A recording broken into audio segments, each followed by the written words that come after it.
Halo saudara, ketemu lagi dengan saya Muhammad KC. Dalam video ini saya ingin menyampaikan dua ayat Al-Quran, yaitu surat 7 Al-A'raf ayat yang ketiga dan surat 3 Al-Imran ayat yang ketiga. Surat Al-A'raf yang berbunyinya begini. Bismillahirrahmanirrahim.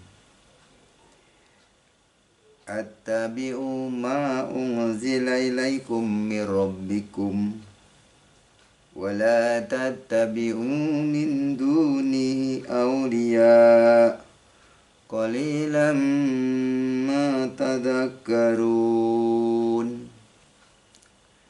Yang artinya,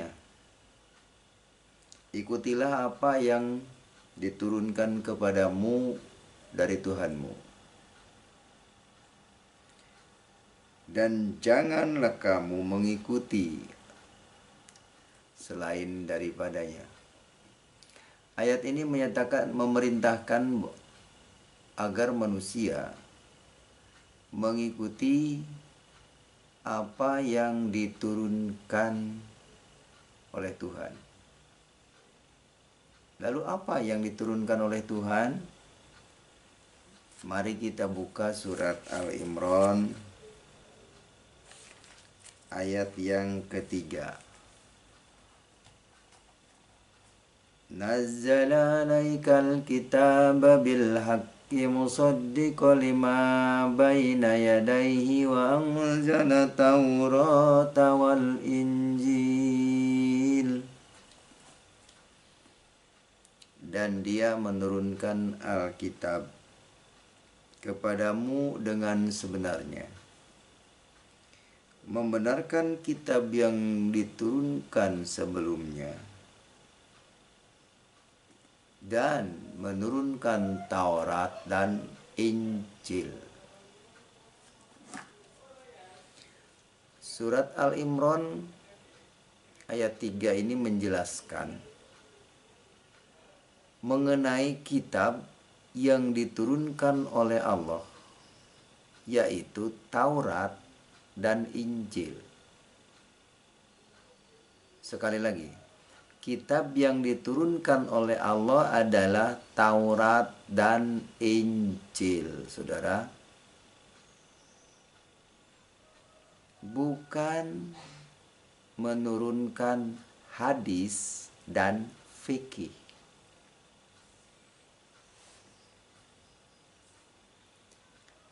Siapapun dari agama apapun, kalau dalam kehidupannya sehari-hari mengikuti petunjuk dari kitab Taurat dan Injil, itu sudah benar di hadapan Allah. Sekali lagi, kalau kita menuruti ajaran-ajaran Taurat dan Injil, itu sudah benar di hadapan Allah. Kenapa? Karena kitab yang diturunkan oleh Allah adalah Taurat Injil. Ada apa di dalam Taurat dan Injil? Di dalam Taurat Injil itu ada petunjuk cahaya yang menerangi jalan yang lurus. Ada seseorang yang membawa kepada Allah, dan dia berasal dari Allah. Namanya Isa Al-Masih, kalau bahasa Inggrisnya Yesus Kristus. Kalau kita mengikuti kitab yang bukan diturunkan oleh Allah, sudah pasti kita akan tersesat di jalan itu. Saya membawa contoh kitab kuning. Nah, ini kitab kuning, namanya Kasipatu Saja. Kasipatu Saja itu adalah Sapinatu Naja, kitab kuning, kitab gundul, kitab yang diajarkan di setiap pondok pesantren. Siapa pengarangnya kitab kuning ini? Di sini jelas. Pengarangnya adalah Syekh Nawawi dari Banten dan Syekh Salim bin Samir dari Hadramaut, Yaman. Kitab ini bermazhab Imam Syafi'i. Apa saja yang tertuang di dalam kitab Safina ini? Di antaranya adalah rukun Islam, saudara. Nah, ini rukun Islam. Di dalam rukun Islam ini syahadat, sholat, zakat, puasa, dan haji. Jadi umat Islam ini dalam melakukan ibadah sesuai dengan kitab kuning ini, yang itu kitab karangan tadi, bukan sesuai kitab Al-Quran. Kalau di Al-Quran tidak ada rukun Islam. Nah, Nabi Muhammad Sallallahu Alaihi Wasallam dari cerita awalnya tertulis di dalam kitab kuning ini, bukan di Al-Quran. Muhammad Sallallahu Alaihi Wasallam tidak ada di Al-Quran. Muhammad bin Abdullah tidak ada di Al-Quran.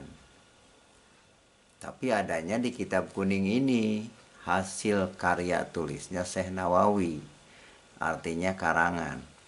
Jadi di dalam rukun Islam ada haji. Orang berhaji itu mengikuti ajaran kitab kuning ini. Nah, pertanyaannya, kenapa di dalam Islam tidak ada keselamatan? Karena mereka mengikuti kitab kuning ini, kitab karangan, doktrin orang Arab. Ya, bagaimana kita mengharapkan keselamatan dari kitab karangan itu? Wong yang ngarangnya pun belum tentu masuk surga. Ya. Sekali lagi ini kepada para ulama, sebaiknya berhentilah mengajarkan doktrin kitab karangan ini, ya, karena ini jutaan umat disesatkan oleh kitab kuning ini. Ya, para ulama ini tanggung jawab di akhirat nanti. Saya berani katakan bahwa umat Islam itu menyimpang dari Al-Quran karena ada bukti. Saya punya bukti ini. Dan saya sejak kecil belajar ini, kitab kuning ini. Bukan hanya katanya, bukan hanya sekarang. Itulah sebabnya saya tidak simpatik lagi dengan ajaran itu. Saya meninggalkannya karena itu ajaran karangan manusia. Dan kepada teman-teman yang belum mualaf, bertahanlah saudara. Jangan meninggalkan jalan terang, jalan lurus, jalan meninggalkan kitab Allah kepada kitab ditukar dengan kitab karangan, yaitu kitab kuning ini. Oleh karena itu di dalam Islam tidak ada keselamatan dan tidak ada penyelamat. Semua akan mendatangi neraka. Sebagaimana dikatakan di dalam surat Maryam ayat 71. Di situ dikatakan, wa in minkum illa wariduha kana ala rabbika hatman makdiyan. Dan tidak ada seorang pun di antara kamu melainkan mendatangi neraka, dan itu suatu kepastian yang sudah ditentukan oleh Tuhanmu. Itulah surat Maryam ayat 71. Kenapa mereka ditentukan masuk neraka? Karena itu tadi, ibadahnya berdasarkan kitab karangan ini. Ya. Jadi jangan merasa, oh saya ini paling benar, ibadah sudah benar, tapi benarnya menurut kitab karangan bukan menurut kitab Quran. Ya, kalau ini kitab Quran nih, saya dulu bawa dari Arab. Nah ini kitab Quran nih, ini kitab Quranul Karim yang ada terjemahannya. Nah ini kitab Quran ada terjemahannya. Ini juga cetakan di Madinah. Dulu waktu saya di Arab mempelajari kitab Al-Quran dan hadis, ternyata kebanyakan yang saya pelajari di sana tentang perangnya Nabi Muhammad bin Abdullah. Dan Muhammad bin Abdullah itu mengaku menjadi nabi itu setelah dia berumur 40 tahun setelah menikah dengan Khadijah. Dia mengaku nabinya umur 40 tahun, bukan dari kecil, bukan dinubuatkan. Jadi siapa yang mencintai Muhammad bin Abdullah itu cinta buta. Ya, cinta buta. Jangan sampai cinta buta, nggak tahu aslinya, lalu cinta mati-matian. Sampai ada yang bom bunuh diri demi cinta Nabi Muhammad. Ya, di Al-Quran tidak ada nama Muhammad bin Abdullah. Itu yang dipikirkan oleh para ustadz. Ya, terima kasih. Assalamualaikum warahmatullahi wabarakatuh.